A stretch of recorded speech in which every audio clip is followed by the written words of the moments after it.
Elizabeth Oropesa, detalye ang totoong dahilan ng pagpanaw ni Dante Rivero.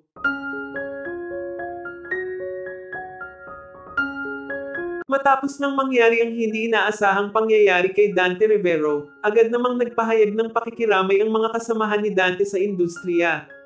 Maging sina Coco Martin na director sa huling teleserye ni Dante Rivero na kasama ang mga ito sa Batang Quiapo. Hindi rin lubos akalain ni Coco na ito na pala umano ang huling teleserye na makakasama niya si Dante. Ayon pa kay Coco kaya umano niya kinuha si Dante sa Batang Quiapo upang muling matunghayan ng mga tao ang galing nito na hindi kumukupas. At upang natulungan din ang pamilya nito. Samantala lubos naman ang pagdadalamati ng asawa ni Dante na si Elizabeth Oropesa sa nangyari. Kwento pa nito, sa huling sandali umano ni Dante, masayang masaya umano ito pumasok sa trabaho at ipinagluto pa umano ito ng masarap na umagan hanggang sa isang iglap umano nabalitaan na lamang umano ni Elizabeth ang nangyari. Ayon sa source bigla umano itong nawalan ng malay hanggang sa hindi na ito nagising pa. Ayon sa ilan mukhang inatake umano si Dante, kung kaya ito nangyari sa kanya.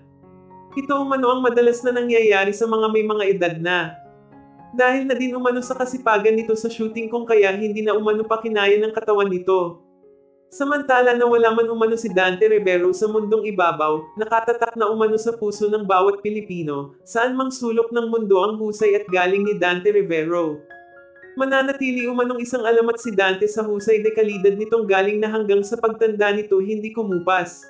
Maging ang mga tagahanga nito ay sobra din ang pagdadalamati sa nangyari, ngunit nawala man umano si Dante hindi ang mga pelikulang tumatak sa masa. Samantala nais naman ng mga taga-suporta ni Dante na makita ito sa huling sandali nito.